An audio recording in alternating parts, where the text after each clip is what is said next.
This is David Olshan of Nevada Legal Services. I'm going to be talking about PUA overpayments and how to address them if you have received an overpayment notice from the Employment Security Division. The first thing I need to clarify is that this information applies only to PUA overpayments and how to waive them. Any other federal benefit, FPUC, the extra $600 that was available in 2020, mixed earning unemployment assistance, or extended benefits under the federal system, that's what I'm talking about. Regular unemployment or regular unemployment overpayment, we're not talking about that. That's different law. It's a different body of law. So we're just talking about PUA overpayments and any other overpayment under the federal system.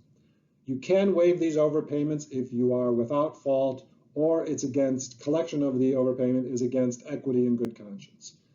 Without fault is governed by Nevada law, and it basically means you didn't intend to collect these benefits erroneously. You made a mistake. You didn't know what to do. You're not committing fraud. You just made a mistake. That's without fault. Collection is against equity and good conscience. This is a difficult problem for the Employment Security Division because they think this only means you just don't have the money to pay it back. That's not the law. That's not the law under PUA, the federal system. The federal system, the Department of Labor, has three different categories.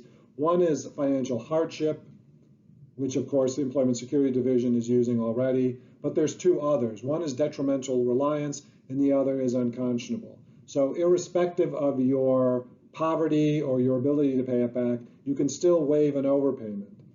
So if you have these issues, you can pay the overpayment back, but you may have detrimentally relied on those benefits and can't pay it back now because of perhaps something you purchased. Like let's say you got the PUA lump sum and you bought a car, now you have payments on the car.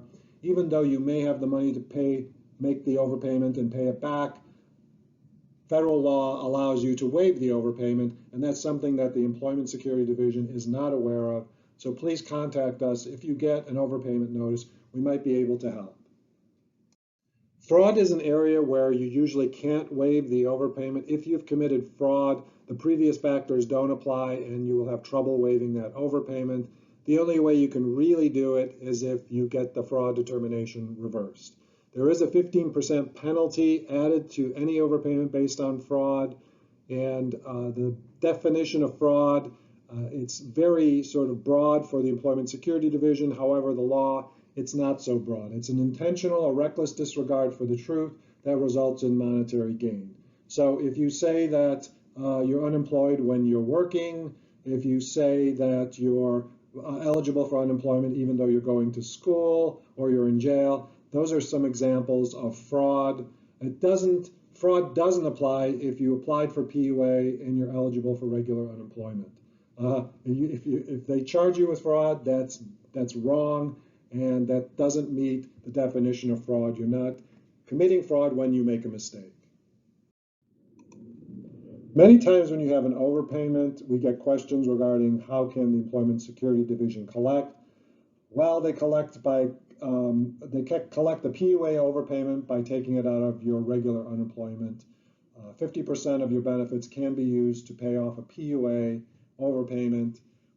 They cannot collect interest or collection fees, but of course there's that 15% penalty if there's a fraud determination. But interest or collection fees, they can't add that to your overpayment, whether it's based on fraud or not. They just can't include that in your overpayment. However, if you are getting benefits, if you are getting regular unemployment benefits, they can reduce them by half to collect the overpayment. So if the Employment Security Division isn't following the law, where am I getting that? Well, I'm getting that from the Department of Labor. The Department of Labor issues directives, and I will provide a link on our YouTube channel. You can go to those. Overpayments are governed by UIPL, Unemployment Insurance Program Letter 20-21. Contains the overpayment procedures that I just talked about. And if you go to that link, you will find that and verify for yourself that the information in this video is true and correct. This is Nevada Legal Services. If you need assistance with overpayments or any other legal issue, we provide free legal assistance if you're eligible. please contact us, do an online intake at nlslaw.net. Thank you.